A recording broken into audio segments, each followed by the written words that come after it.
Saludos y bienvenidos a este nuevo episodio de Verdad y Fe. Yo soy Rick Lipset y este es el episodio número 154.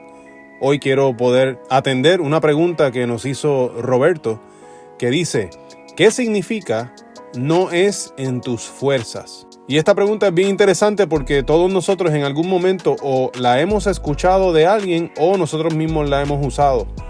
No es en tus fuerzas, decimos. Y comúnmente esto se refiere a que la vida cristiana en santidad está en las fuerzas de Dios. O sea que Dios es el que provee las fuerzas y no son en las nuestras.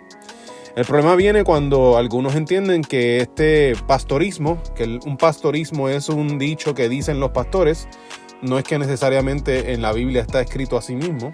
Enseña que no hay que esforzarse por vivir en santidad, obediencia o algo similar. Pues Dios mismo es el que nos impulsa a poder hacerlo, porque somos inútiles en hacer algo al respecto. Ese es el problema. Y posiblemente esa noción viene, o esta frase viene de una interpretación del libro de Zacarías, capítulo 4, versículo 6, donde dice: el Señor dice a Zorobabel, no es por el poder ni por la fuerza, sino por mi espíritu, dice el Señor de los ejércitos celestiales. Ahora, en ese texto, Dios lo que está informando es de unas obras que sucederán y que Él será el autor de ellas. No será en la fuerza de las personas ni en el ingenio de las personas que se logrará lo que pasará, sino es que Dios mismo es el que lo va a hacer. Significa que el texto no está bien aplicado si lo usamos para defender que Dios es quien nos mueve en su fuerza. De hecho, esta noción se iría en contra de la enseñanza del Nuevo Testamento, donde se nos dice, por ejemplo, en Efesios capítulo 2, versículo 10, pues somos la obra maestra de Dios. Él nos creó de nuevo en Cristo Jesús, a fin de que hagamos las cosas buenas que preparó para nosotros tiempo atrás. Fíjate que aquí Pablo está diciendo que Dios mismo, Cristo Jesús, ha preparado para nosotros unas obras, unas cosas buenas que quiere que hagamos, pero nosotros las tenemos que hacer. O sea que aunque Dios ha preparado unas buenas obras, el que va a hacerlas somos nosotros. O mira este otro versículo en Santiago, capítulo 2, versículo 17, dice: como pueden ver, la fe por sí sola no es suficiente, a menos que produzca buenas acciones.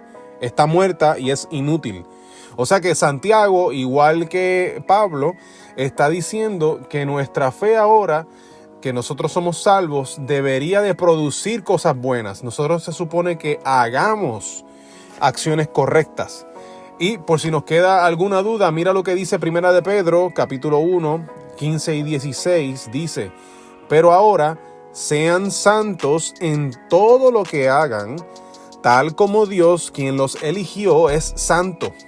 Pues las Escrituras dicen: sean santos porque yo soy santo. Y ahora, Pedro lo que está diciendo aquí es que nosotros necesitamos imitar a Dios. De la misma manera que Dios es santo, ese es nuestro estandarte para imitar y para ser. O sea que nosotros tenemos que buscar la santidad y obrar en santidad, pensar en santidad, hablar en santidad, como Dios lo hace. Y esto significa que tanto Pablo como Santiago como Pedro, o sea, la Biblia nos está enseñando que nosotros los cristianos necesitamos constantemente esforzarnos por obedecer con gozo al Señor Jesús. Por lo tanto, eso requiere del cristiano un compromiso, pero también un esfuerzo. Ahora, ¿eso significa entonces que lo que nosotros vivimos en Cristo es en nuestras fuerzas? Bueno, pues en un sentido podría decir que sí, pero en otro sentido podría decir que no también. Me voy a explicar. Dice la Biblia que todo el que es salvado por Cristo es una nueva criatura, ¿verdad? Eso lo vemos en 2 Corintios 5:17. Esto significa que somos revestidos de Cristo para obedecerle y agradarle con nuestra vida. Somos nuevos para hacer esto. También dice en Efesios 1:14 que Dios nos dio a su Espíritu Santo como garantía de la salvación que nos entregó. O sea que este Espíritu Santo vive en nosotros. Y eso significa entonces que cuando Cristo nos manda a vivir vidas en santidad y obediencia, es porque ya nos hizo capaces de hacerlo cuando nos salvó. Ahora, la persona que ha sido redimida o salvada por Jesús tiene una nueva capacidad y fuerzas otorgadas por Dios para vivir. Por eso es que dice Romanos 8:6 así: Por lo tanto, permitir que la naturaleza pecaminosa les controle la mente lleva a la muerte, pero permitir que el espíritu les controle la mente lleva a la vida y a la paz. Entiéndase que entonces el cristiano tiene ahora la capacidad que antes no tenía de dejarse llevar por el Espíritu de Dios, o sea, vivir obedeciendo al Espíritu de Dios, porque el Espíritu es quien el cristiano le da acceso a que controle su mente, o dejarse llevar por lo que conocía antes de su naturaleza pecaminosa y dejar que eso le controle la mente. Esto es una capacidad que tiene ahora el cristiano.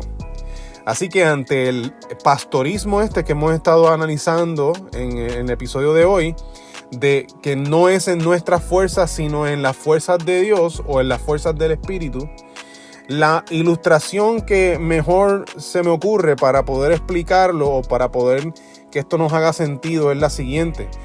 Cuando Jesús a nosotros nos rescata, nos coloca en su mano, si queremos verlo de esa manera. Nos rescató y nos coloca sobre su mano.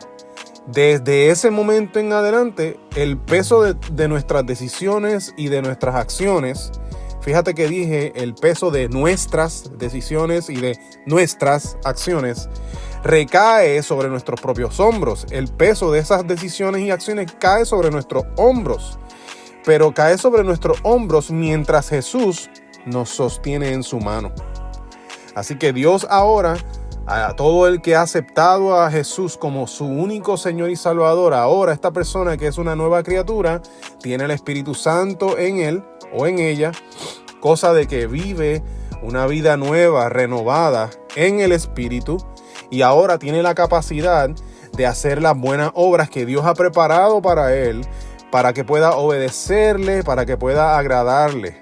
O sea que el cristiano se tiene que esforzar día a día en su compromiso de vivir en santidad, en pureza y en obediencia al Señor. Pero mientras nosotros nos esforzamos con todo lo que tenemos para hacerlo, tenemos que recordar dos cosas. Dios es quien nos sostiene, y Dios nos dio ahora la capacidad de nosotros poder hacer esas acciones.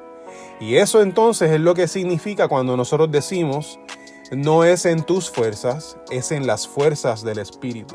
Espero que este episodio haya sido de gran bendición para ti. Mi nombre es Rick Lipset. Puedes encontrar nuestro ministerio de apologética en verdadyfe.com. Puedes enviarnos tus preguntas como esta del episodio de hoy a preguntas@verdadyfe.com, que ese es nuestro email. Estamos en las redes sociales. Estamos en YouTube, que te invitamos a que le des a la campanita, te suscribas para que también te enteres de cuando subimos contenido nuevo. Tenemos nuestro podcast en las diferentes plataformas disponibles de podcast, que probablemente ahí es que nos estás escuchando ahora mismo. Y tenemos nuestra tienda de mercancía en verdadyfestore.com. Y allí te invitamos a que visites y veas el contenido que tenemos en nuestra página de mercancía, donde vas a ver las más recientes, que es un homenaje al artista japonés Hokusai, pero tomando el estilo de Hokusai para contar historias bíblicas. Y también tenemos otras camisetas que cuentan mensajes y demás. El propósito de la mercancía que nosotros creamos es para provocar conversaciones. Así que te invitamos a que vayas y verifiques lo que tenemos allí, y de una vez estarás apoyando a nuestro ministerio para que podamos continuar. Eso es todo por hoy. Dios les bendiga y será entonces hasta la próxima ocasión. Saludos.